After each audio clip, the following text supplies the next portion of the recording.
buenas, que Dios continúe bendiciendo tu vida de una manera muy especial. Yo soy René González, ministro de un nuevo pacto. Y en el día de hoy estaremos hablando acerca de haz un altar y allí me encontraré contigo.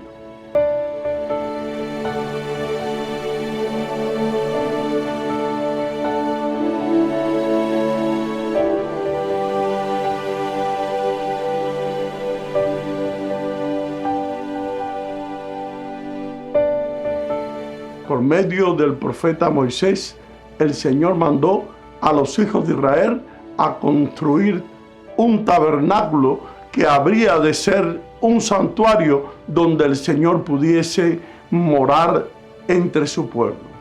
Él dio instrucciones detalladas para la construcción de cada elemento que sería el mobiliario de ese tabernáculo. Dios separó a su pueblo Israel de los egipcios por medio de las plagas, pero más importante aún, y Él distinguió a Israel por su presencia. En Éxodo 33, 15 al 16, la Biblia nos enseña, y Moisés respondió: si tu presencia no ha de ir conmigo, no nos saques de aquí. ¿Y en qué se conocerá aquí que he hallado gracia en tus ojos, yo y tu pueblo, sino en que tú andes con nosotros y que yo, tu pueblo, seamos apartados de todos los pueblos que están sobre la faz de la tierra? Y así fue que Dios estuvo cerca de su pueblo Israel. El gran dilema fue que los israelitas eran un pueblo testarudo y pecador. Su presencia como un Dios santo se convertiría en algo peligroso porque su santidad requería estar cerca del pecado. Si el problema de la presencia de Dios estaba enraizado en la naturaleza pecadora de los israelitas, la solución debería encontrarse en el carácter de Dios. Dios no es solo santo, también es misericordioso y perdonador. Aquí estaba la clave que buscaba Moisés, y Dios la manifestó delante de él cuando él le manifestó su gloria en la montaña. Había una sola manera en que un pueblo pecador pudiera morar en la presencia de Dios, y esta era su gracia poderosa. Dios podía morar en medio de un pueblo pecador porque Él es un Dios que perdona el pecado.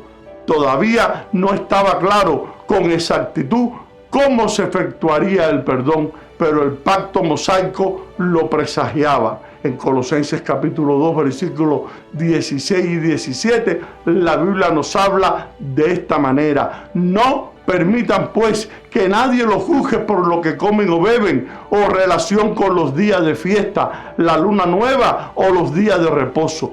Todo esto no es más que una sombra de lo que está por venir, pero lo real y verdadero es Cristo. La ley de Moisés definió tanto lo que le agradaba o no le agradaba a Dios, lo que era limpio y lo que no lo era para la nación de Israel. Era imposible evitar la corrupción, pero la ley también proveyó para la transgresión del hombre.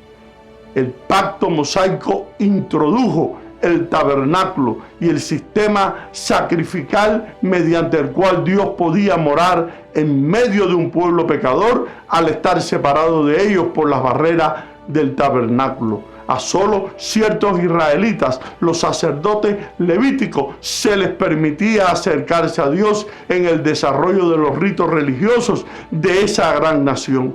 La presencia de Dios se manifestaba en el lugar santísimo, donde a los hombres se les impedía acudir, sino en caso contrario morirían.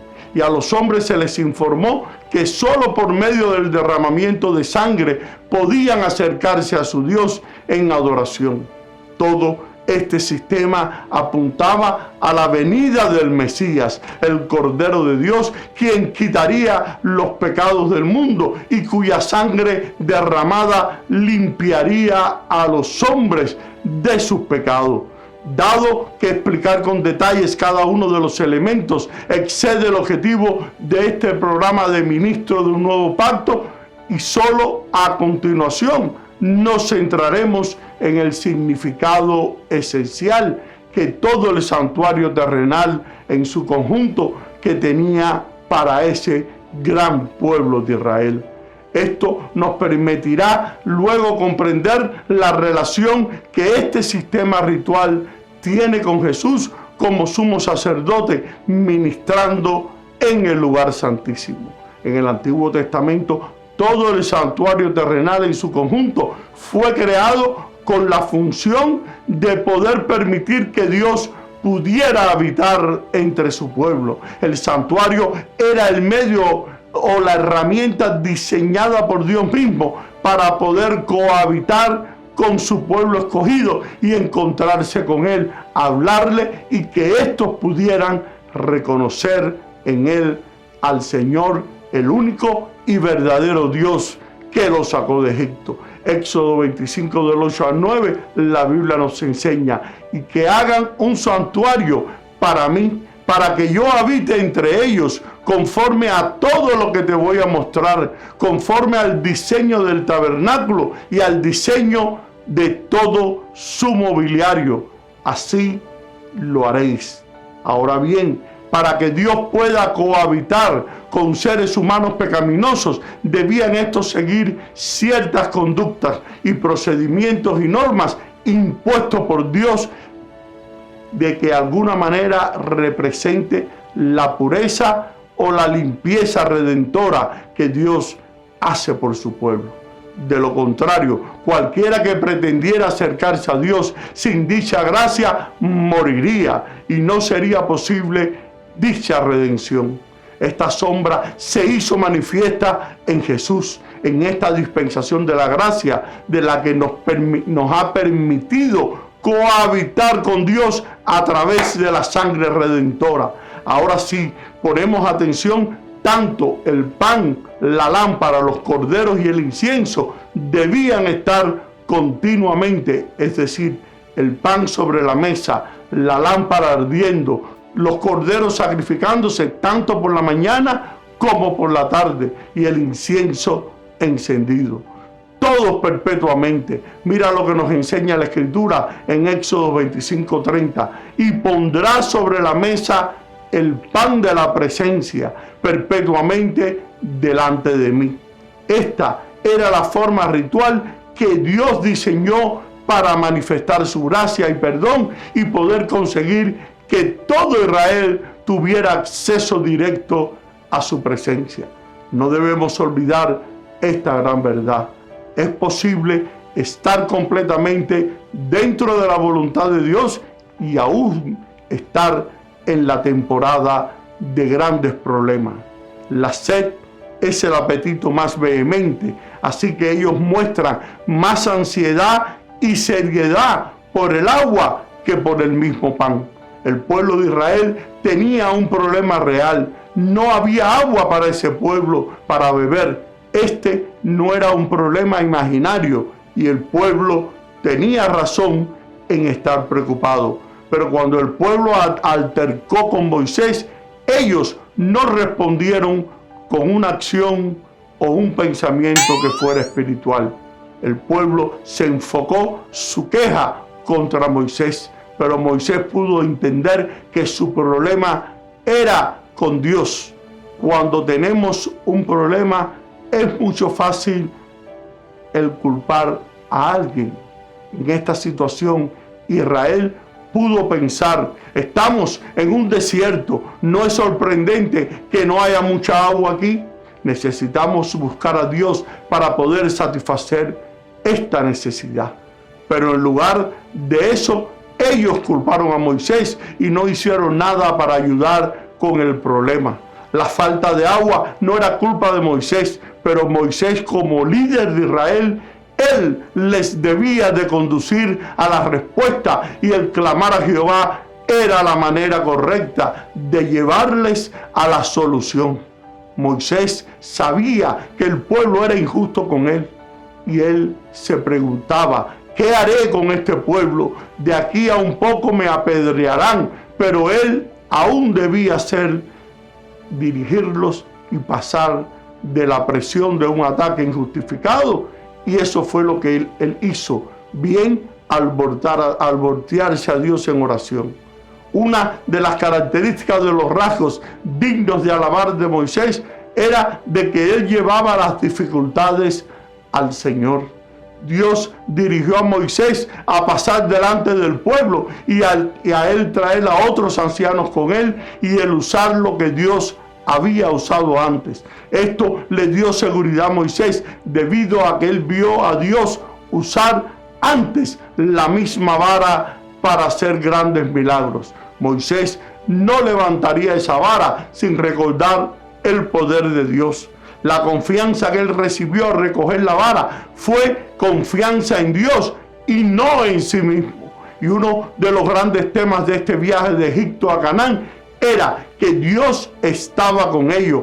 Él estaba con ellos en cada paso del camino. Y aquí y otra vez él mostraría su presencia a Moisés y a su pueblo. Si Dios no hubiera estado parado sobre la peña, en vano Moisés la hubiera golpeado. Los medios deben de usarse, pero solo se deben de depender de Dios para poder obtener el éxito tan deseado. Moisés fue ordenado en la presencia de Jehová de golpear la peña con su vara y agua saldría para poder satisfacer la sed del pueblo de Dios. Moisés y todos los demás sabían que el agua normalmente no sale de las rocas de esa manera. Jesús fue golpeado con la vara de Moisés, la maldición de la ley, y a través de él fluyó agua para poder satisfacer nuestra sed espiritual. No sabemos exactamente cómo Dios proveyó agua de la peña. Quizás había un pozo artesano, la cual Dios causó que se abriera cuando Moisés golpeó la peña. Quizás fue un milagro singular. En este tiempo de dificultad, los hijos de Israel, directamente o indirectamente, dudaron del cuidado y de la amorosa presencia de Dios entre ellos. Bajo la ansiedad de una escasez inmediata, este pueblo dudó del único hecho del cual ellos tenían evidencia abrumadora. El agua viva de la cual Jesús habló era el Espíritu Santo. No es un milagro menor que Dios traiga el amor y poder del Espíritu Santo de nuestros corazones, que lo es el sacar agua de la roca. Nuestros corazones pueden ser igual de duros. ¿Qué nos dice el Nuevo Testamento al respecto? Existe un texto en el Nuevo Testamento que contiene en sí mismo toda la explicación necesaria y suficiente. Ese texto es Hebreos capítulo 10, versículo 19. Así que, hermanos, teniendo libertad para entrar en el lugar santísimo por la sangre de Jesucristo. En este sentido, la Biblia es muy clara. Si tenemos libertad para entrar en el lugar santísimo por medio de la sangre de Jesús, es evidente que dicha sangre reemplaza todo el ritual del antiguo Israel que permitía, como ya hemos dicho, el acceso a Dios y la cohabitación de éste con Israel. Ahora es a través de Jesucristo cómo accedemos a Él y a nosotros nos permitiendo la comunión o la cohabitación con Él. Veamos cómo Jesús es comparado con varios de los elementos o acciones que se producían en el santuario terrenal. Jesús es el sumo sacerdote, aquel que entraba una vez al año ante la misma presencia de Dios. Ahora bien, el punto principal de lo que se ha dicho es este. Hebreos capítulo 8, versículo 1. Tenemos tal sumo sacerdote, el cual se ha sentado a la diestra del trono de la majestad en los cielos. Jesús es la sangre redentora, aquella de los machos cabríos y becerros que se sacrificaban para la redención del pueblo de Israel. Hebreos 9:12. Y no por medio de la sangre de machos cabríos y de becerro, sino por medio de su propia sangre, entró al lugar santísimo una vez para siempre, habiendo obtenido redención eterna. Jesús es el sacrificio continuo, aquel representado por cordero de 1 año de edad que se sacrificaban tanto por la mañana como por la tarde continuamente. Hebreos 10:12 dice: pero él, habiendo ofrecido un solo sacrificio por los pecados, para siempre se sentó a la diestra de Dios. Jesús es el velo que rasgó en dos con su muerte. Hebreos capítulo 10, versículo 20. Entonces, hermano, puesto que tenemos confianza para entrar al lugar santísimo por la sangre de Jesús, por un camino nuevo y vivo que Él inauguró para nosotros por medio del velo, es decir, su carne. Jesús es el que reemplaza todo el ritual del santuario terrenal. Hebreos capítulo 8, 13, cuando Él dijo: un nuevo pacto hizo anticuado al primero, y lo que se hace anticuado y envejece está próximo a desaparecer. Ya no hay ritos purificadores, solo Cristo y nuestras conciencias. Nos gustaría terminar con las palabras de Pablo que nos dice en Hebreos capítulo 10, 21. Y puesto que tenemos un gran sacerdote sobre la casa de Dios, acerquémonos con corazón sincero, en plena certidumbre de fe, teniendo nuestro corazón purificado de mala conciencia y nuestro cuerpo lavado con agua pura. Mantengamos firmes la profesión de nuestra esperanza sin vacilar, porque fiel es el que prometió, y consideremos que cómo estimularnos unos a otros al amor y a las buenas obras, no dejando de congregarnos como algunos tienen por costumbre, sino exhortándonos unos a otros, y mucho más al ver que el día del Señor se acerca. Y espero que esta enseñanza te haya sido de gran bendición para tu ser interior y la puedas poner en práctica en tu diario caminar en el Señor. Y ahora me despido hasta una próxima ocasión. Bendiciones y gracias por tu sintonía.